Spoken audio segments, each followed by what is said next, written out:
Buenas tardes a todas y a todos. Muchas gracias por haber venido. Quería, antes de empezar la presentación, dar las gracias a Intempestivos.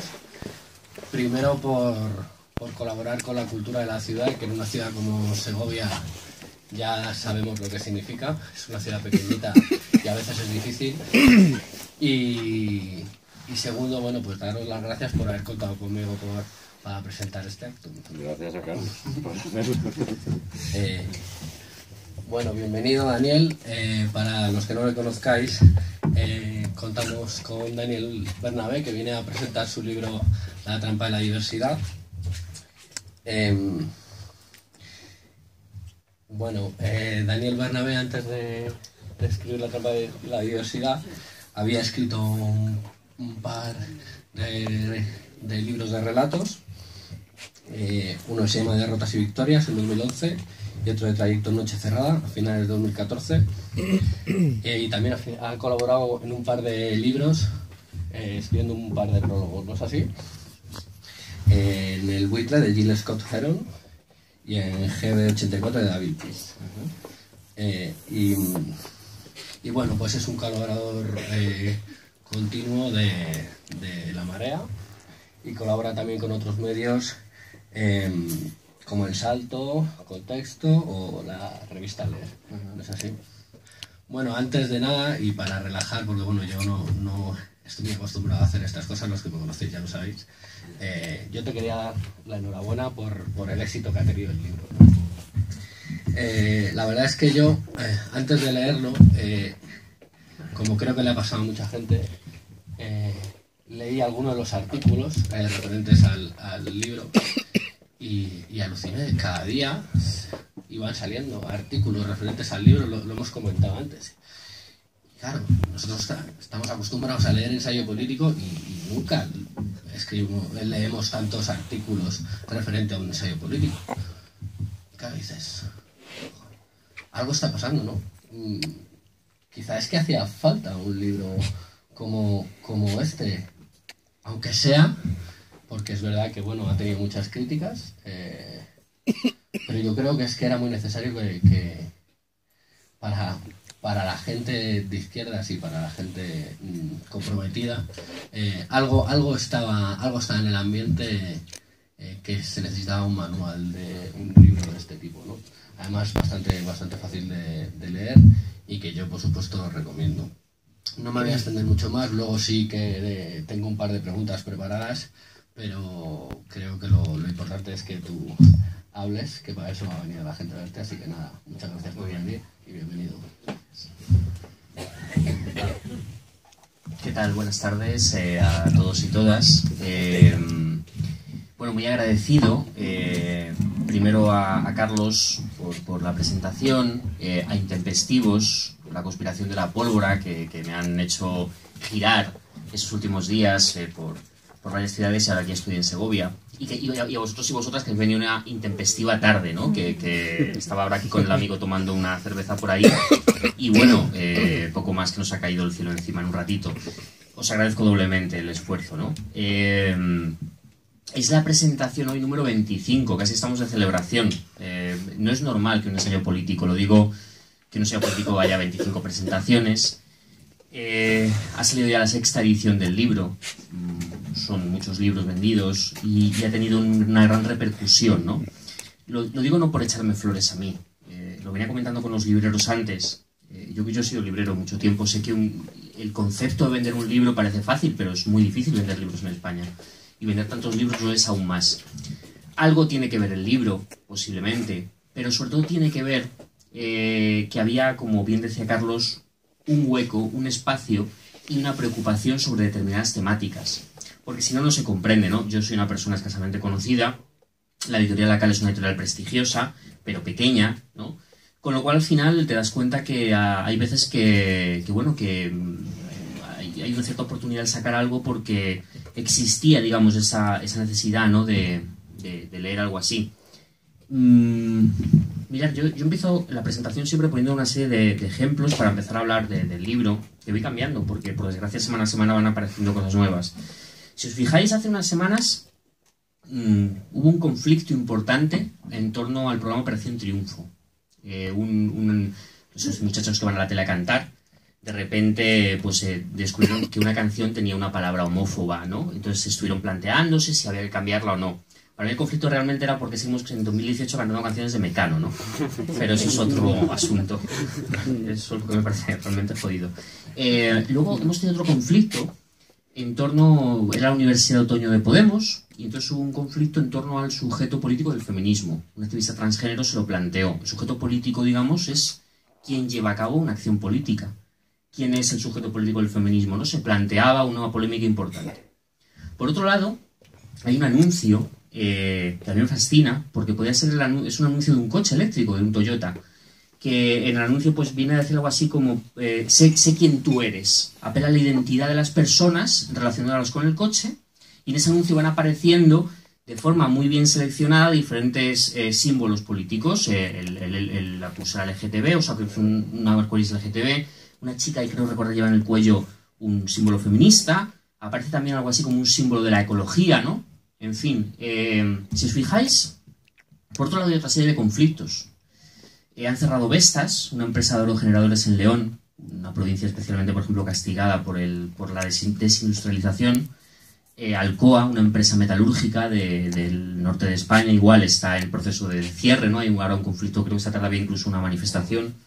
La Oller Vasco Leonesa ha cerrado ya después de 150 años. En Extremadura, que he estado, por ejemplo, el otro día un artículo brutal donde hablaban que en esta comunidad había una despoblación creciente porque la juventud se tiene que emigrar porque no tienen trabajo, ¿no? Tienen también un grave problema de infraestructuras ferroviarias, ¿no? Aquí seguro que en Segovia me podéis contar otros 4 o 5 ejemplos referentes a conflictos que podríamos llamar laborales, capital-trabajo, ¿de acuerdo? Si os fijáis, ambos conflictos nos preocupan, pero los primeros nos indignan. Los primeros tienen una gran repercusión en el debate público, el primer grupo de conflictos. Sin embargo, el segundo grupo de conflictos lo aceptamos. Nos pueden preocupar, pero aceptamos que cierran las empresas como una nube que viene del cielo, como hoy, y nos cae lluvia encima. Cosas inevitables, ¿no? Hemos pasado de decir, oye, la economía es algo que tiene que ser una función para todos, a aceptar que la economía tiene sus propias reglas y que las personas no podemos influir en absoluto en ellas, y que si cierran una empresa, pues será porque Dios quiere, ¿no? Claro, si os fijáis, en el primer grupo de conflictos tenemos además que el de Operación Triunfo se refiere a lo simbólico, al lenguaje, a la representación.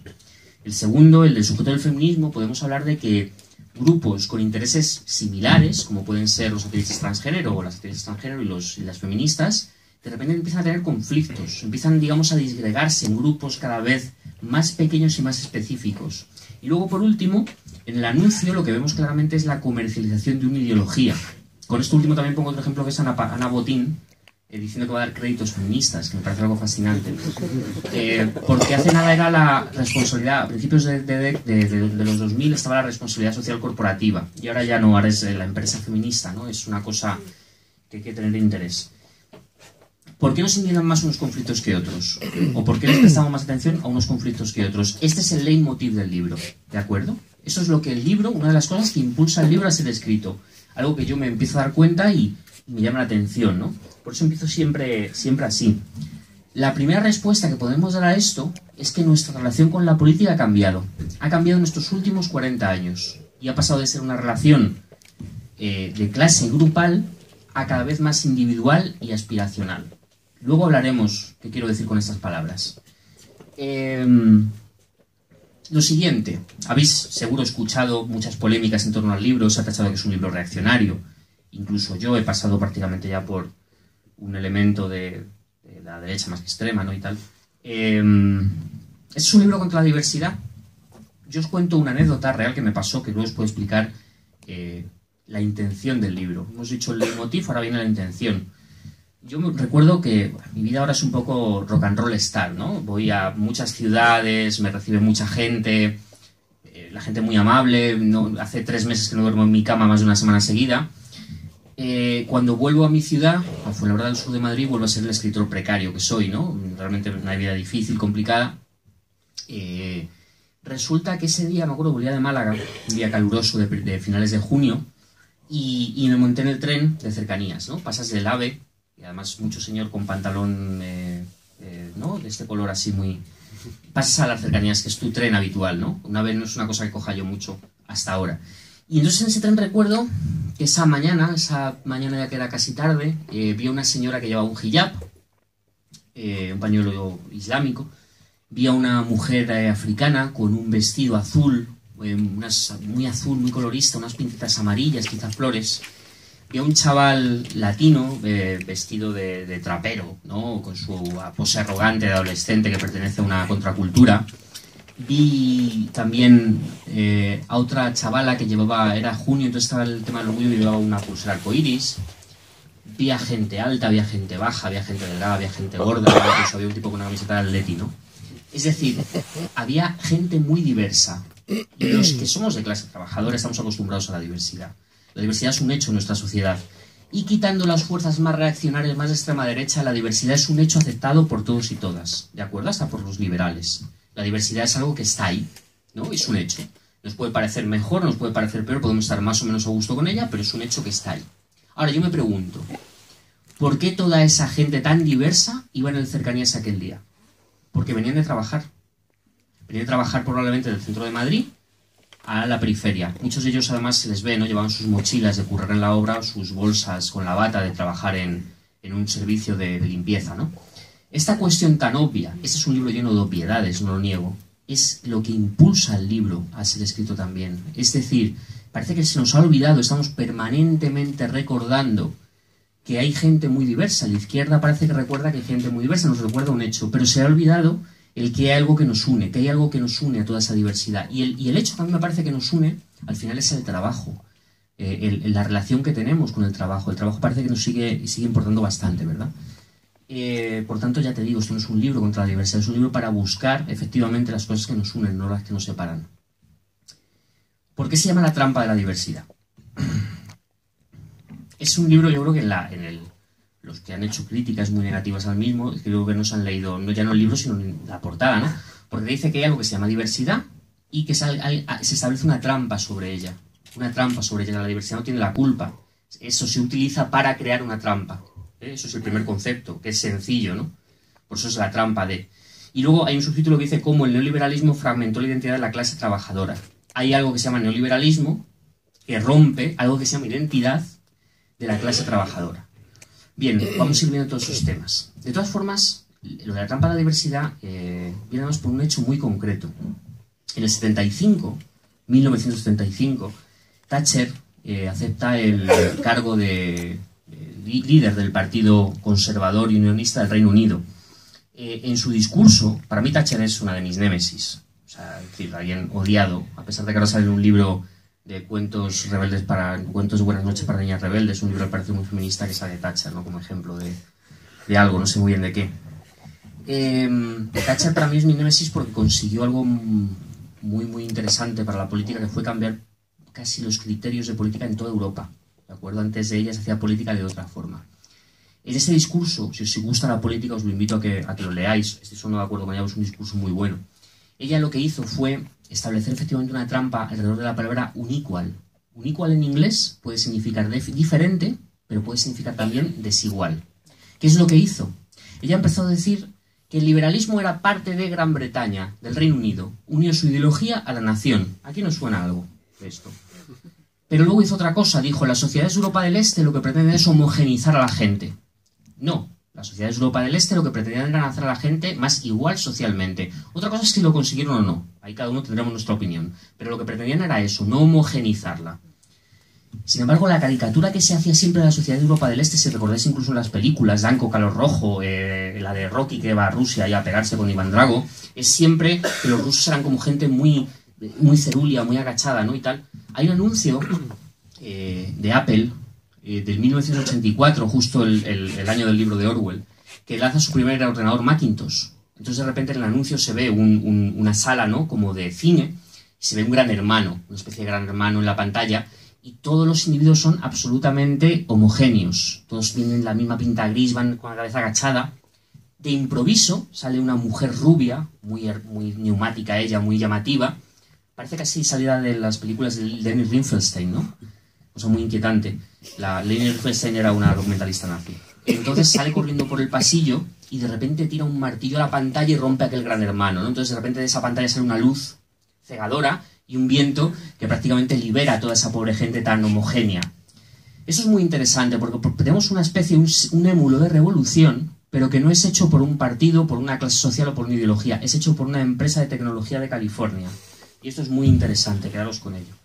Claro, Thatcher lo que venía a decir era que las sociedades de Europa del Este eran homogéneas y que su neoliberalismo lo que iba a conseguir era hacer a la gente más diferente, más diversa, no más desigual.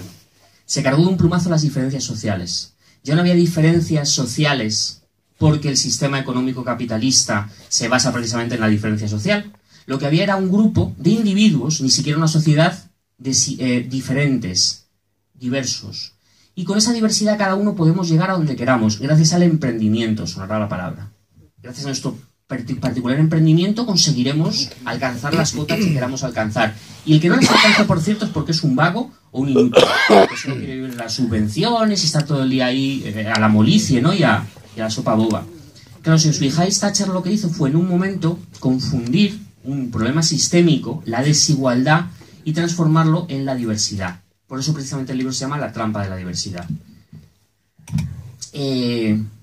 Los 3 primeros capítulos del libro son un viaje. Nos cuentan todo esto. Un viaje de unos 300 años. La gente de la academia se enfada mucho conmigo porque hago cosas raras, ¿no? Que ellos nunca se permitirán, como resumir el siglo XIX en dos páginas. Entonces, como, ¿qué haces? ¿Cómo vas? No pasa nada, tío. Ya, el que quiera puede leer tu ensayo bien argumentado, y déjame que yo pues sea un poquito ágil, ¿no? Es un libro escrito con una técnica, si queréis decirlo así, que se la copió un documentalista inglés, se llama Dan Curtis. Os incito a ver sus películas, por una cuestión, porque yo no sé si él como me decían a mí, ¿no? Estaba bien argumentado lo que decía o no, pero lo que sé es que sus documentales que están publicados en 3 capítulos, es la primera vez que yo pongo un documental político a una persona que no le interesa la política y me dice, tío, ponme el segundo, como si fuera una serie del HBO, ¿no? Y yo dije, oye, yo quiero conseguir esto con mi libro. Yo quiero que el lector pase páginas. Aun siendo un libro político, quiero que el lector pase páginas. La lectora, ¿no? Claro, este viaje nos lleva a alguna parte, ¿no? Durante esos últimos 300 años hasta llegar a alguna parte. ¿Habéis visto King Kong alguna vez? Seguro, ¿no? En alguno de las múltiples versiones que hay. Bueno, King Kong, a mí no soy como Despentés. Me interesa un bledo el bicho en general. Lo que sí me interesa es dónde vive. Me interesa mucho dónde vive, la Isla Calavera. La Isla Calavera es un sitio que no se sabe dónde se halla. En algunas películas dicen, está no sé cuántas millas náuticas al oeste de Sumatra. El caso es que siempre acaban con una carta de navegación rara, algo que les llega como bajo cuerda, ¿no? El barco, cuando se dirige a la Isla Calavera, está rodeado de una gran capa de nubes, una gran capa de niebla que la cubre. Cuando se meten por la capa de nubes, de repente sus instrumentos de navegación fallan. Las brújulas dan vueltas de una forma absurda, el sonar no funciona. Es decir, los instrumentos de navegación, aquello que nos dice hacia dónde nos vamos a dirigir, empiezan a fallar. Primer dato. Cuando llegan a la isla, se encuentran con una serie de animales totalmente fantásticos. Se encuentran con grandes insectos gigantes del Carbonífero, ¿no? De la época carbonífera. Se encuentran con reptiles que no se habían visto en la Tierra desde el Jurásico.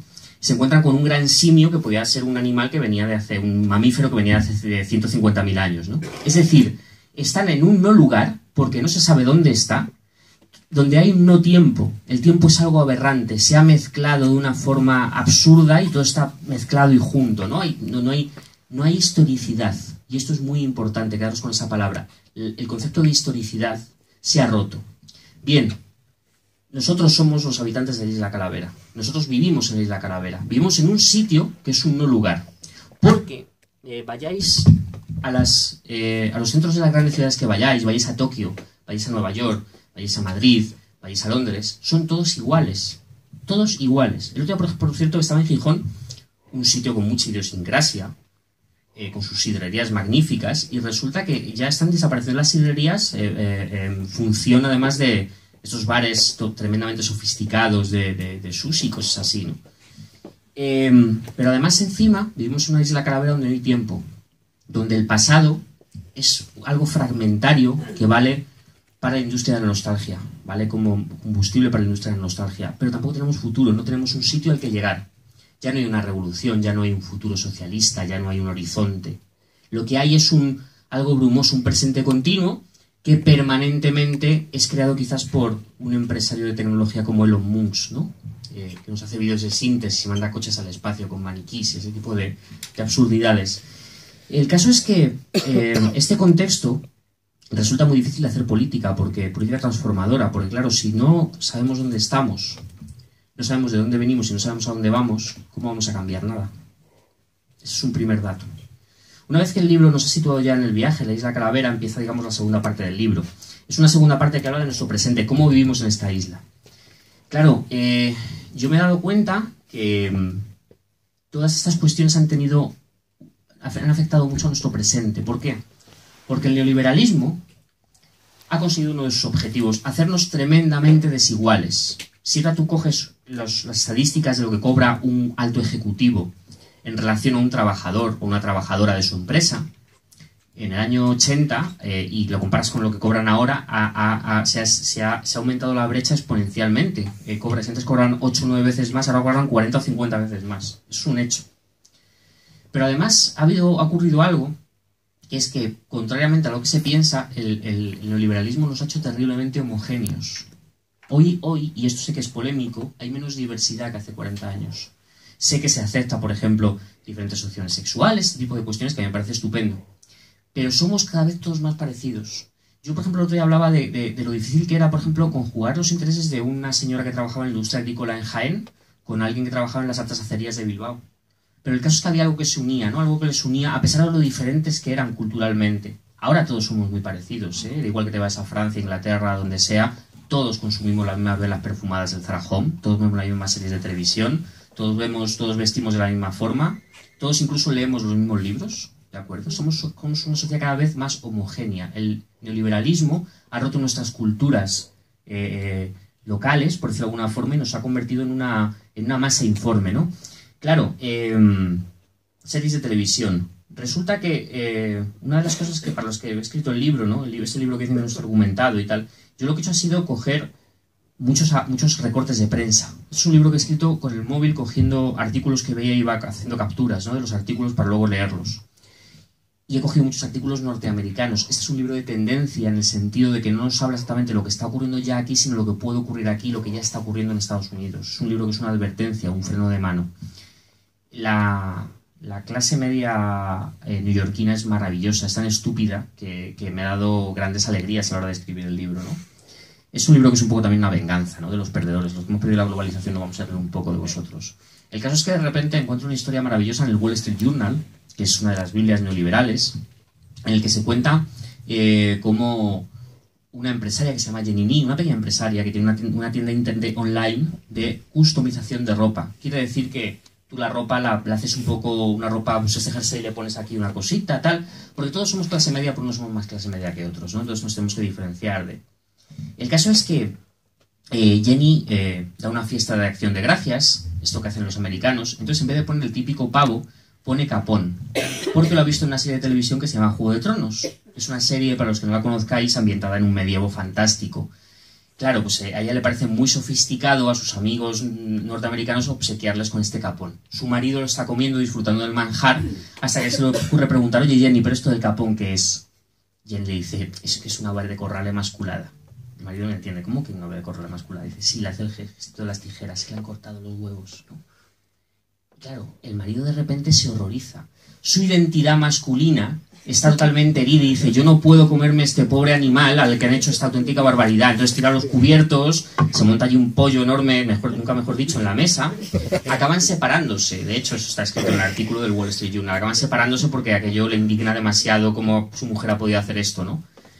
A mí lo que me llama la atención de esa historia son dos cosas. Uno, porque este señor es capaz de indignarse por comer algo que le afecta a su identidad, pero no se indigna porque a 2 manzanas de su casa haya alguien viviendo entre cartones. Y 2, qué difícil se ha vuelto a vivir.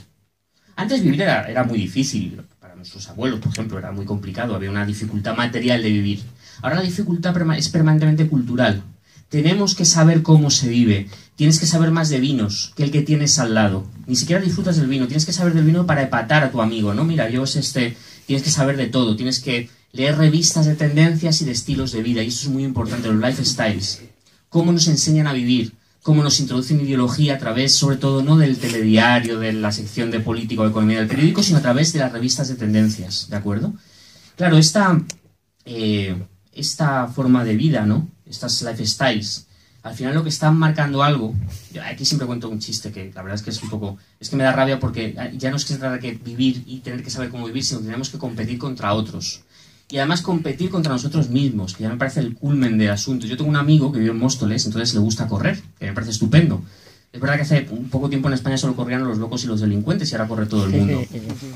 El caso es que este muchacho corre mucho y sube sus marcas, y me dice, mira, he batido mi marca. Ya le dije, eres de Móstoles, ¿cómo vas a tener marcas? Pero, el caso es que, bueno, al final tenemos lo aspiracional. Si recordáis, os he dicho que nuestra relación con la política al principio de la presentación había pasado de ser grupal y de clase a individual y aspiracional. Individual sabemos qué significa, solo mirar por nosotros mismos. Pero aspiracional no significa que queramos vivir mejor. Claro que queremos vivir mejor. A mí no me parece que haya nada malo en ello. Lo que me parece peligroso es cuando por consumir objetos o incluso ideas creemos que nuestra situación social es mejor realmente de la que es. Y os pongo un ejemplo, porque a mí no me gusta la moralidad esta de la izquierda. Es que esto es de... A mí me gusta el whisky caro, me encanta. Pero no tengo dinero para comprarlo habitualmente. Cuando puedo, lo compro. Lo malo no es moralmente si yo puedo o no puedo ver whisky muy caro. Lo malo es si yo, bebiendo ese whisky, me creyera que soy de una clase social diferente a la que realmente soy. Eso es lo aspiracional. Lo aspiracional es que cuando, con 4 baratijas, por decirlo de alguna forma, nos convencen de que somos personas diferentes a las que somos, de que estamos aislados y de que nuestra situación en la vida es diferente a la que es, ¿de acuerdo? Si somos más individualistas y competitivos, si además tenemos una identidad cada vez más aspiracional que necesita casi de apps, como las apps del móvil, necesita de cargarse permanentemente de cosas que te vas poniendo, ¿no? Esto ha afectado a la política, evidentemente. Ahora ya no tenemos una relación con la política, como os decía, grupal, en el sentido de decir, tenemos intereses parecidos a otras personas, tenemos problemas parecidos a los de otras personas, entonces nos juntamos con esas personas y en base a una ideología intentamos arreglarlos, que era lo que era la política antes. Ahora lo que hacemos es que la política es algo que casi consumimos, casi como si fuéramos a una máquina de refrescos y apretáramos un botón nos da algo para nosotros. Por eso te encuentras a personas con sueldos de 800 euros diciendo, a ver, ¿qué va a hacer usted con mis impuestos? El caso es que me he dado cuenta, escribiendo el libro, esta relación con la política, por ejemplo, yo lo veía en el 15M. El 15M fue un momento muy interesante, pero también tuvo cosas curiosas, ¿no? Por ejemplo, se decía mucho lo de hay que leerse los programas de los partidos. O sea, no tiene por qué estar mal a priori, salvo si al final resulta que crees que en vez de estar votando o haciendo una actividad política, estás comprando política. Al final parecía que tú estabas como yendo a un concesionario de coches y diciendo, este tiene ABS, este tiene edición asistida, este también, pero este gasta menos, entonces me conviene más este. ¿Te conviene solo a ti? ¿O estamos buscando exactamente que nos convenga a todos, ¿no? Esto es algo extraño. Esta relación con la política, permanentemente como un producto que se compra y se vende, al final lo que ha hecho ha sido premiar aquellos intereses de clase media aspiracional, es decir, una clase que nos ha colonizado a todos. La clase media existe. Las personas que, en términos marxistas, no es una clase realmente, pero es algo así como un agregado de profesiones, de ingresos, incluso de estatus. La clase media aspiracional es otra cosa. La clase media aspiracional es que clase media es Amancio Ortega, porque viste de una forma parca, ¿no? Parece que no gasta mucho, ¿no? Y tal. Clase media es el que es clase media real, el asesor de Zara que cobra a lo mejor 5.000 euros al mes, y clase media es la chica que dobla camisetas por 800 euros. Evidentemente aquí algo falla. No todos podemos ser clase media, ¿no? También es cierto que cuando en las encuestas, en los estudios demográficos que hacen, cuando a la gente le preguntan si tú que eres clase alta, clase media o clase baja. Hombre, ¿qué eres? ¿Clase que vive entre cartones y te comen las ratas por las noches? Nadie quiere ser clase baja. Suena fatal ser clase baja. Entonces todo el mundo dice clase media, ¿no? Esta clase media aspiracional, el gran problema que tiene es que nos ha robado nuestra visión de la política, la visión de la política de clase.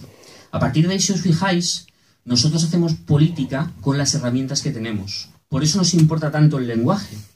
No porque nos hayamos vuelto tontos, sino porque el lenguaje, lo simbólico, lo cultural, es una forma que tú sí puedes cambiar tú solo. Nos importa tanto, nos ponemos a competir tanto con otros grupos, porque necesitamos que nuestro grupo sea el que esté representado en el momento, ¿no? Pero no buscamos las uniones, las convenciones.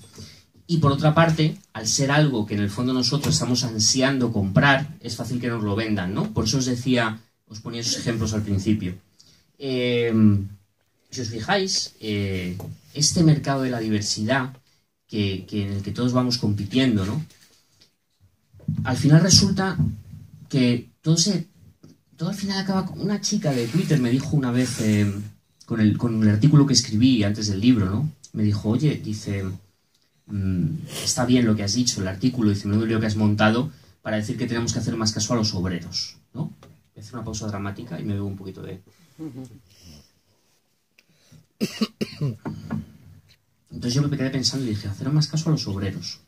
Para esta chica joven, los obreros eran hombres blancos, cis, heterosexuales, con jerseys de cuello vuelto tipo Marcelino, que fumaban ducados y que comían bocadillos de panceta y probablemente fueran del Real Madrid. Los obreros no eran una clase social, era una identidad, solamente una identidad, que no le correspondía a ella. Sin embargo, pues ella, que sería feminista posiblemente, pues las feministas eran también chicas como ella, de su edad, de su forma de pensar. Y luego estaban los gays con sus cosas de gays, los negros con sus cosas de negros, los tal, ¿no? Al final resulta que la política, esta chica, nuestra política actual la definió muy bien. Es una serie de grupos, de identidades aisladas, a las que vamos haciendo caso dependiendo de la polémica de la semana. Esta semana pasada otra polémica, hacemos caso a este grupo, a este otro. Identidades además cada vez más competitivas. Si, digamos, la visión desde la izquierda del activismo se basa más o menos en este sentido, eso también ha afectado a otros tipos de política, que han hecho más profunda esa trampa. La socialdemocracia, por ejemplo, que supone que ha perdido su sitio en Europa, ¿no? Habitual. Resulta que, y ese es uno de los leitmotiv del libro, ahora lo comentaremos también. Resulta que la socialdemocracia, con Zapatero, por ejemplo, en España, porque Zapatero a mí me han dicho que es un tipo honrado, ¿no? Como que se cree lo que dice, gente que le conoce. Pero lo que yo sé, por ejemplo, es que en relación a Felipe González, que es un tipo mucho más oscuro, su política ya varió y su relación con su electorado. De repente, Felipe González era un tipo que quitó la industria de España, simplemente me trago en esa palabra. Pero por otro lado, hizo una suerte de estado del bienestar, haciendo infraestructuras, colegios, tal, muy además impulsado por las movilizaciones vecinales, por ejemplo, ¿no? Tenía también una relación de clase con su electorado. Yo recuerdo, por ejemplo, a Alfonso Guerra en un mitin en el 95, apelando a la película Tierra y Libertad de Ken Loach para referirse a sus votantes, ¿de acuerdo? Cuando llega Zapatero en el 2004 y antes, la política en España ha cambiado por completo.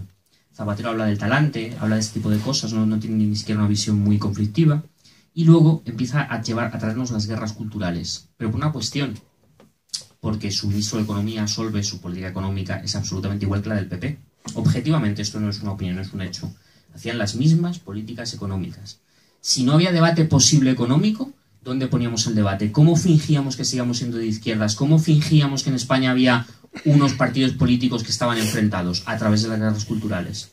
Entonces, yo no digo que el matrimonio homosexual o la memoria histórica no sean importantes, por favor, claro que lo son. Yo, de hecho, soy nieto de represaliado republicano y creo que, independientemente de tu orientación sexual, tienes que tener los mismos derechos civiles. El problema está cuando tu política económica está camuflada detrás de eso. Tiene esa visión, esa forma de camuflarla detrás.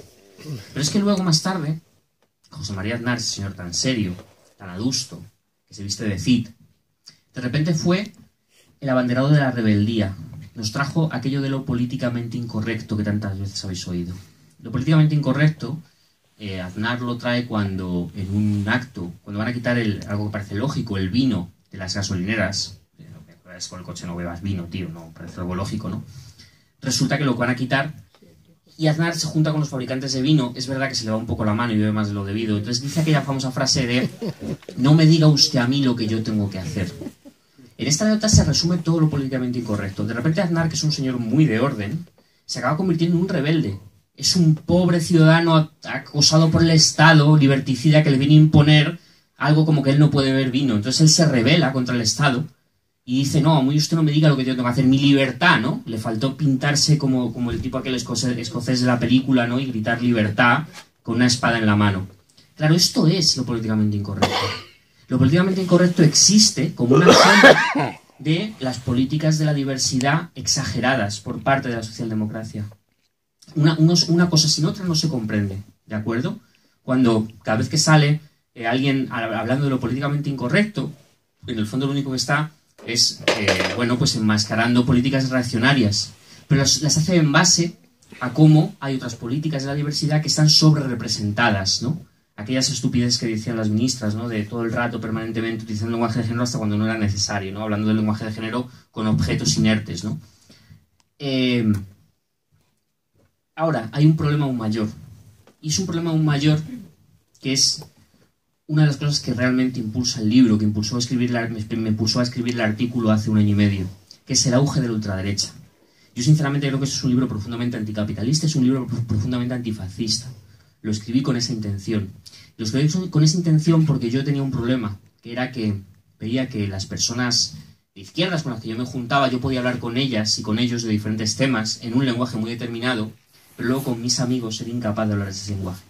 Es más, veía que esas personas estaban empezando a defender cosas que a las personas que no estaban metidas en política de mi barrio les sonaban absolutamente a chino. Entonces por eso escribí aquel artículo, y aquel artículo empezó a desembocar en este libro. ¿Qué es lo que ocurre? La ultraderecha también se aprovecha de la trampa de la diversidad, de esta sobrerepresentación de las políticas de la identidad. Por un lado, por ejemplo, está constantemente apelando a algo así como la invasión de los inmigrantes, de los refugiados, ¿no? Para ellos nos viene de fuera una invasión que nos va a destrozar, ¿no? En Estados Unidos, de hecho, son menos cuidadosos en eso y utilizan, de hecho, la inmigración, utilizan el odio contra las feministas, que vienen a volver loca a tu mujer, y el odio contra los gays, que vienen a pervertir a tu hijo. En Europa son incluso más, hilan mucho más fino, y han utilizado a las mujeres y a los homosexuales también como coartada. Es decir, utilizan la diversidad como un ariete, pero también como coartada. No es casual que algunos de los líderes principales de la ultraderecha europea sean mujeres, como no es casual que algunos de las figuras importantes de la ultraderecha hayan sido homosexuales. En el AFD mismo han tenido la responsable de finanzas, por ejemplo, Lai lo decía abiertamente, ¿no? Hay un caso muy interesante que trato en el libro sobre un taxista, creo que en Hamburgo, un tipo gay, no tiene ningún problema en su comunidad ni en su trabajo por serlo, pero unos integristas islámicos le dan una paliza. Entran con la ola de refugiados, un día le cogen, le dan una paliza a propósito por su orientación sexual. El tipo resulta que se acaba afiliando al AfD, el partido ultra, medio nazi alemán, ¿no? Entonces, medios norteamericanos le van a entrevistar y le dicen, oiga, pero esto es extraño, ¿no? Usted es gay y está con los nazis. Entonces el tipo dice, no, ya lo sé, que es extraño. Dice, pero es que resulta que los otros me pegan y estos me protegen, ¿no? ¿Qué quiero contar con esta anécdota? Que afortunadamente no es una anécdota totalmente representativa, pero que sí nos va dando guías. El otro día vi que a Bolsonaro le habían votado el 29% de los hombres homosexuales en Brasil. Son una gran parte de ellos los que lo están votando porcentualmente, no quiero decir que sean más, sino que porcentualmente es donde más ha subido el voto al FD ha sido en las capas de hombres homosexuales, ¿no? ¿Por qué está siendo esto? ¿Los gays se han vuelto locos de repente? No. Se sienten atacados por otras identidades, con lo cual buscan un tipo de refugio de una u otra forma para preservar, digamos, su estilo de vida occidental, que creen atacados por el estilo de vida que les han dicho que viene del Islam a por ellos, ¿no? Es decir, cómo la ultraderecha está utilizando diferentes identidades para enfrentarlas, ¿de acuerdo? ¿Cuál es el problema? Que la ultraderecha está creando un club mezquino, un club anticivilizatorio, un club muy peligroso, pero al que es muy fácil entrar. Solo te hace falta ponerte debajo de una bandera y odiar a alguien. Son básicamente las dos opciones que hay que cumplir, ¿no? Sin embargo, a la izquierda cada vez tenemos un club más restrictivo. Permanentemente estamos diciendo a las personas que tienen una serie de privilegios y que ejercen una serie de opresiones, no como grupos, sino como individuos. Casi les damos una colleja cuando nos vienen a hablar con nosotros. Permanentemente estamos dividiendo, no pluralizando la voz, que una voz tiene que ser plural. Estamos atomizando las voces, intentando dar una vez importancia a un grupo, otra vez importancia a otro, incapaces de asumir este enfrentamiento y este cambio de paradigma y de política. Con lo cual, al final, resulta muy difícil ser de izquierda. Parece que tienes que ir casi con el perdón por delante para poder hacer algo, ¿no? Es que tú eres hombre blanco y no puedes, ¿no? Porque, claro, es absurdo hablar de los hombres blancos en un país como España, donde es que es el 50% de la población. Para bien o para mal no somos Detroit, quiero decir, no pasa nada. Claro que hay vecinos nuestros que son de otras etnias y de otras religiones, pero porcentualmente no son muchos, otros que lo fueran, ¿no? Pues, pero el caso es que en España no es así, ¿no? Yo no estoy diciendo que Es un libro que, sobre todo, y ya con esto voy acabando, es un libro, y esto tiene que quedar muy claro, y está escrito, y la letra impresa yo creo que aún debería tener algún valor. Es un libro que nunca, en ningún momento dice que haya problemas de segunda línea y problemas de primera línea. Eso es lo que dicen los que están a gusto en la trampa de la diversidad, los que permanentemente enfrentan identidades. Con esto de Alexandria Ocasio-Cortez, no es senadora, es senadora en la Cámara de Representantes de Estados Unidos. Entonces en Twitter ha surgido una especie de polémica, evidentemente para atizarme a mí una vez más, como diciendo, mira, los hombres blancos no lo han votado. Es en plan, pues si queréis lo celebramos. Porque si queréis lo celebramos. No, además, evidentemente perdían un dato, que era que en su demarcación Quincy-Bronx, en esa demarcación suya, la 19 me parece que era, el 70% de la población es blanca. La gente que le oye Bronx se cree que todos son negros, ¿no? En esa parte de su barrio, su demarcación, sí, hay muchos hombres que la han votado, como otras muchas mujeres, aunque no eran mayoritarias, que hayan votado al candidato republicano. Es decir, a mí me parece que mal lo llevamos cuando empezamos a dividir a la gente en líneas identitarias. Y cuando encima, como hace gente con un cierto peso político, no voy a decir quién, empezamos a casi a celebrar que haya líneas identitarias que están con nosotros y otras líneas identitarias que no. Porque, hombre, si queréis en España, como se dice, al hombre blanco tal, le cogemos y le decimos que no nos vote. Son el 50% de la población, o el 49%, ¿no? O el 48%, es decir, no es una población despreciable. En todo caso, ya no es por una cuestión moral, es por una cuestión táctica. Lo que se trata es de intentar incluir a más gente posible, ¿no? en el proyecto político, ¿no? Claro, a ver qué hora es. Esta anécdota la voy a contar luego en la pregunta, que sí, seguramente luego saldrá, ¿no? En definitiva, es un libro, os decía, que nunca dice en el libro, no hay una sola frase al contrario, que diga que algunos problemas son secundarios respecto a otros. Solamente un necio podría decir que mueran 80 mujeres de violencia de género en España es un tema secundario. Solamente un necio podría decir que una persona vaya pues, por la calle con su pareja y sean homosexuales y alguien les agreda físicamente, ¿no? Sí, que es un tema poco importante. Yo eso obviamente no lo digo. Digo todo lo contrario. Digo que hay problemas que son tan esenciales como cualquier otro, puesto que el neoliberalismo es un sistema global. Global en cuanto al mundo y global en cuanto afecta a todas las facetas de nuestra vida. Ahora, yo lo que sí digo en el libro, y os recuerdo lo del tren de cercanías, es que hay cosas que nos unen. Ahí tenemos problemas específicos respecto a nuestras identidades, pero tenemos también otros problemas que nos unen. Y os voy a poner un ejemplo muy sencillo. Cuando tú vas por una carretera que hace 20 años que no arreglan y hay un bache, y tú coges con tu coche y te pegas una hostia y te matas contra un árbol, al bache le da igual con quién te acuestas, le da igual tu color de piel, le da igual tu orientación religiosa, le da igual todo. Es decir, al final hay cuestiones de índole económica, de índole del conflicto capital-trabajo que nos afectan a todos por igual. Y son las cuestiones que hemos olvidado.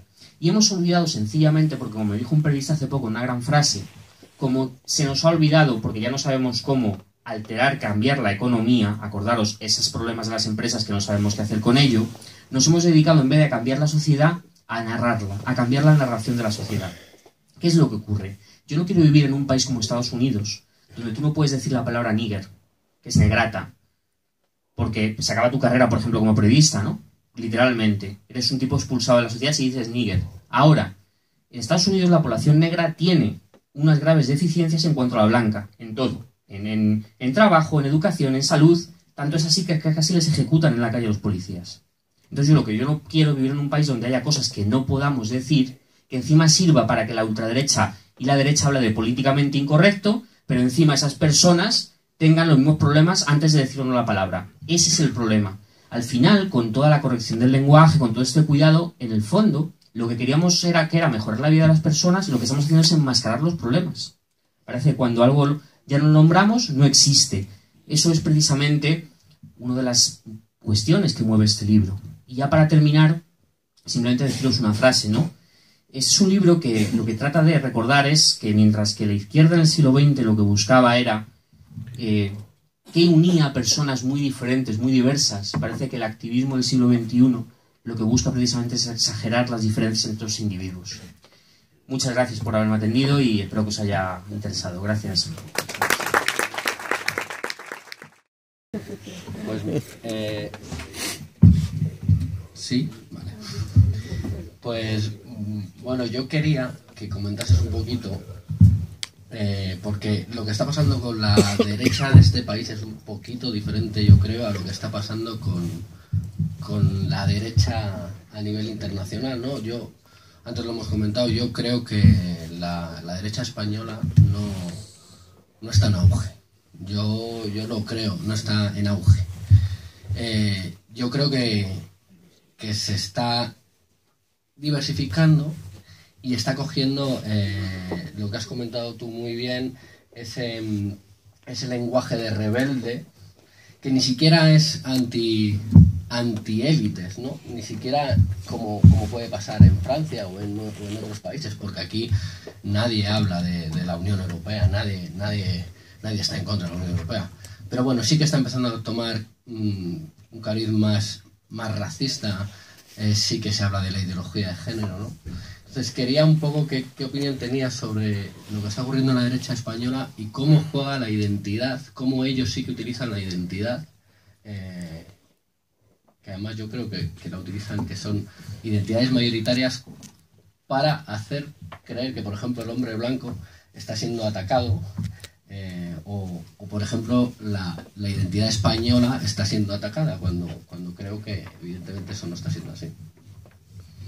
Vale, contesto a esto y si queréis hablar, me vais haciendo preguntas, junto grupos de 3 preguntas para que sea más dinámico el asunto, porque también tengo que cortar, tengo que ir ahora a Madrid a las 9:20 haber acabado, 9:30, ¿no? Verdad me tenía que haber quedado, pero bueno. Respecto a esto que me estás comentando, el nacionalismo, yo no lo meto en el libro por una cuestión, porque es justo lo contrario a la trampa de la diversidad. No digo ni que sea ni mejor ni peor, digo que es una ideología que agrega, es una identidad que agrega. ¿En qué sentido? En el siglo XX se dieron cita a 3 identidades. Se dieron cita a la identidad de clase, que era muy consustancial a principios del siglo XX, la identidad nacional, que surgió en el XIX, con el romanticismo más reaccionario y tal, y la identidad religiosa, que venía de mucho antes. Eran identidades compatibles, o sea, se podía ser, digamos, nacional o de clase, o algunas veces incompatibles, ¿no? Por ejemplo, siempre los créditos de guerra, ¿no? Cuando al final los partidos socialistas europeos votan en el 1914, pues su nación antes que su clase, ¿no? Claro, la cuestión es que el nacionalismo, tengamos la opinión que tengamos sobre él, en Cataluña, por ejemplo, ha agregado a mucha gente. Eso es un hecho. Había gente de izquierdas y de derechas en el movimiento independentista. Había gente pobre y había gente rica. Había gente del campo y había gente de la ciudad. Es decir, había gente que estaba unida bajo una idea, bajo una bandera, y era capaz de dejar atrás todos sus ideologías fuertes, ¿no? Sin embargo, resulta que se convoca una butifarrada en favor de la República Catalana y los veganos se niegan a ir a los veganos independentistas se niegan a ir a esa butifarrada. A mí me parece muy respetable ser vegano. Lo que digo es que me interesa muchísimo que cuánto te tiene que importar, digamos, tu identidad alimenticia para, en algo que todo el mundo está unido, que tú también estás unido, que has dejado atrás, incluso juntarte con gente que es absolutamente contraria a ti para un proyecto independentista, pero que eso te impida apuntarte. Eso nos da la medida de lo importantes que se han vuelto las identidades parciales. Es decir, yo aquí no vengo a moralizar sobre las identidades. El otro día una chica se enfadó mucho conmigo en una presentación porque me dijo que ella se sentía principalmente identidad como mujer gorda. Y además me decía que la gordura en la mujer tiene un componente muy político, cosa que yo estoy de acuerdo. Evidentemente no comen igual las personas de clase trabajadora que las personas, ella nunca dijo de clase trabajadora, claro. De hecho, hablaba de pobres y de ricos, ¿no? Eso es también muy interesante. Ella decía, los pobres comen peor, ¿no? No decían los trabajadores o las trabajadoras comen peor. El caso es que yo lo que vengo a responder aquí es que a mí me da igual cada uno con lo que nos identifiquemos, más o menos. Ahora, para encontrar un sujeto político, que por eso lo que hablamos al principio, capaz de agrupar a mucha gente, y cuando tú quieres hacer política transformadora, tienes dos opciones. Porque lo de política transformadora me hace mucha gracia porque es un eufemismo. Cuando se nos jodió el muro y se cayó todo, pues tenemos que buscar un eufemismo para decir ni izquierda, ni comunismo, ni anarquismo. Entonces, su era, hombre, como política transformadora yo no conozco mayor política transformadora que la de Mariano Rajoy en este país, porque no lo ha transformado de arriba abajo. El neoliberalismo. O sea, son transformadores mejores que ellos, no han transformado nada, han transformado todo, por eso es un poco un eufemismo, ¿no? Pero cuando tú tienes que hacer política transformadora, ¿no? Necesitas a mucha gente, o necesitas o mucho poder, o muchos resortes de poder, o mucha gente. Y para juntar a mucha gente, yo directamente no veo capaz de juntar. Yo soy de los de las bicis. En Madrid hay gente que le gusta mucho el tema de la bici, a mí me parece muy bien, pero tú no puedes construir política en torno solo a la bici. Y perdonar, solo les interesa la bici. No les interesa nada más, y lo sabéis los que militéis y seáis activistas por ahí, que antes eras una persona interesada en la globalidad del asunto. Ahora hay personas cada vez más especializadas en un aspecto concreto del asunto, ¿no? Claro, digo esto porque, sin embargo, como he comentado antes, la identidad nacional es capaz de agregar mucha gente de una forma muy sencilla. La religiosa lo mismo. Pero, desgracia, nacional y religiosa están volviendo, desde mi punto de vista, no en sus vertientes más progresistas, sino en sus vertientes más reaccionarias. El ejemplo es el mundo árabe. El mundo árabe en los años 50, hay un vídeo maravilloso de Nasser, el presidente egipcio, que le preguntan, en los años 50, a un periodista sobre que ha dicho un líder religioso que las mujeres tienen que volver a ponerse el hijab, y Nasser se descojona de risa y dice, tú a las mujeres egipcias tú les vas a venir a decir ahora, ya en los años 50, que se van a poner tras el pañuelo ni de coña, están todos en la universidad. Fíjate cómo ha cambiado el mundo para atrás, ¿no? ¿Por qué? Porque hay identidades fuertes que han vuelto, pero de forma muy regresiva. Porque en los 2000 el neoliberalismo las pulverizó. De repente, no sé si recordáis un programa, que a mí cuando era peque me gustaba, pero es un programa abyecto, se llamaba El planeta solitario, en el que un inglés muy pizpireto iba por el mundo, ¿no?, haciendo viajes. Entonces de repente era el típico que se juntaba así con un negro y hacían el símbolo del surf, ¿no? Como somos él y yo, colegas, ¿no? Colegas, hermanos, ciudadanos del mundo, ¿no? Ciudadanos del mundo. ¿Cómo que ciudadanos del mundo? Tú, inglés, que tienes mucha pasta y que encima tienes un pasaporte que ha sido de un imperio, puedes viajar por donde te dé la gana, por eso eres ciudadano del mundo, claro. Pero este señor no, este señor negro no tiene dinero y encima cuando vas a tu país no le dejas pasar, entonces no es ciudadano del mundo. O sea, este tipo de ideario hippie, nunca os de los hippies.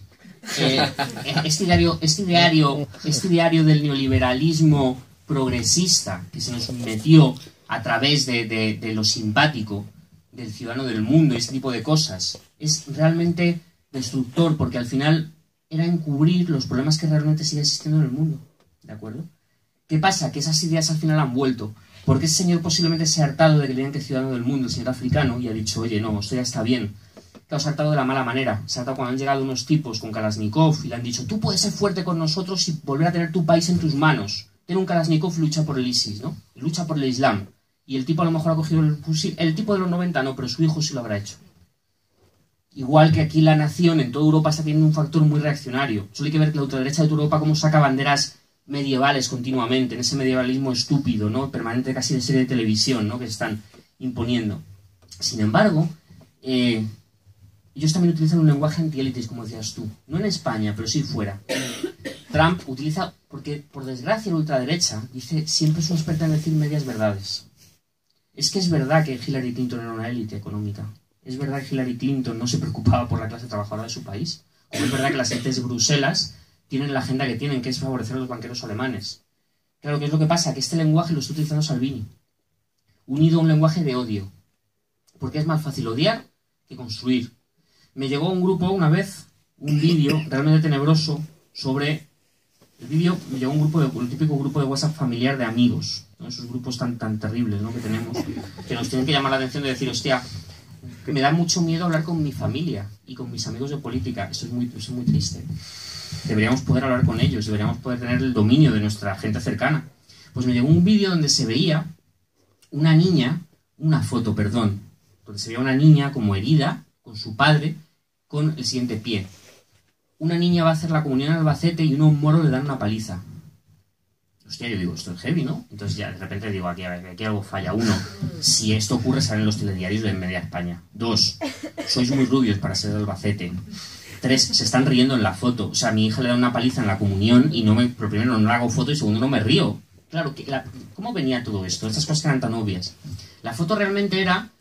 un padre en un país nórdico había sacado a su hija a aprender a montar en bici. La niña se dio un castañazo con la bici y se hizo sangre y tal. Y entonces, de camino al hospital, el padre, como la niña lloraba, dijo, mira, te voy a hacer una foto y así todo el mundo va a ver lo valiente que eres, ¿no? Subió la foto y como nos gusta mucho la ñoñería, pues se hizo muy famosa la foto. ¿Qué hizo un tipo reaccionario ultraderechista de aquí? Coger la foto e inventarse una sola frase. Unos moros le pegan una paliza a una niña en la de su comunión en Albacete. Una puta barbaridad que, sin embargo, tuvo un éxito tremendo. Esto nos da medida de dos cosas. Una, la formación política realmente es escasa, pero 2, ya no es una cuestión de redes o no redes, es una cuestión de que odiar, y odiar al final en base a nuestros odios cervales, y en España se odia al moro desde hace mucho tiempo, al moro, al gitano, al no sé quién, es mucho más fácil que explicar la guerra de Siria, o es mucho más fácil que explicar quién es Goldman Sachs. Yo intentaba que mis amigos odiaran a Goldman Sachs en la crisis y no lo conseguía. Les enseñaba el símbolo de Goldman Sachs, que son unas letras azules, y claro, nadie puede odiar unas letras azules. Nadie puede odiar a los señores de Bruselas, que son señores que llevan traje. ¿Quién odia a Mario Draghi? Sin embargo, Goldman Sachs, Mario Draghi, Bruselas, son nuestros verdaderos carniceros, los que nos han jodido literalmente la vida. Y sin embargo, ese lenguaje antiélites que ellos utilizan es un lenguaje que nunca va a ser lenguaje de lucha de clases. Que, por cierto, también ha sido utilizado por la izquierda en la nueva política. Ahora a mí ya no me parece una gran idea, y creo que posiblemente a vosotros tampoco, aquello ya no somos de derechas ni de izquierdas. ¿Verdad? Ahora ya no parece tan buena idea, ahora nos da miedo haberlo dicho. Nos da miedo haber utilizado un lenguaje antiélites, de los de abajo contra los de arriba, cuando no es verdad. Es un lenguaje de lucha de clases. Había que haber explicado quiénes eran estas personas y por qué tenemos que pagar una deuda que era ilegítima, como se empezó a hacer al principio. Yo recuerdo las movilizaciones del Real Congreso que se hablaba sobre eso. Respecto a lo que me preguntabas de la derecha española, de la ultraderecha española, por suerte yo creo que es la menos adaptada de todas las ultraderechas europeas. Por suerte es la menos inteligente. Porque Vox es un partido que ha jugado con todo. Ha jugado con el ultracatolicismo, que no tiene espacio en España, porque incluso hasta la gente de más pasta pues no quiere que su hija no pueda abortar. Por eso Gallardón se tuvo que pirar del PP. Y con ideas especialmente... Ahora, haríamos un flaco favor a nuestros intereses si hacemos la caricatura de que todo el mundo que en un otro momento simpatiza por Vox es un facha de toda la vida. Os puedo contar una pequeña historia, que creo que es muy interesante. Yo me invitó el Partido Comunista de Andalucía a una fiesta, a su fiesta. Y yo vivía en Córdoba, iba tarde, entonces pedí al taxista que me llevara. Yo le di la dirección, no le dije a dónde iba. En el trayecto le empecé a dar conversación al hombre para que me hablara de Uber y ese tipo de cosas. Entonces él, muy enfadado, se enfadó con lo de Uber y todo este rollo, porque me venía a decir, joder, yo que tenía un trabajo que pensaba que era para toda la vida, que pensaba que mi hijo iba a poder tener un trabajo para toda la vida, ya no es así. Y entonces se dio la vuelta y me dijo, mira, yo de joven odiaba a Franco. Dice, verdad, casi hasta le echo de menos. Total, que el taxi se aproximó a la fiesta del PK y de repente el hombre empieza a ver banderas rojas y se queda blanco, ¿no? Se queda como así, entonces se da la vuelta y me dice, oye, chaval, dice, te vas a pensar fatal de mí, dice, de verdad que yo no soy así, ¿no? Vale, cobramos y tal. Claro, dos cuestiones, quiero decir. Este hombre no echaba de menos a Franco, echaba de menos lo que él identificaba como orden. Vivimos en un mundo terriblemente inconstante, un mundo donde no te puedes agarrar a nada, un mundo que el neoliberalismo... Es decir, no sé si vivimos peor o mejor que hace 40 años, eso es muy difícil de analizar.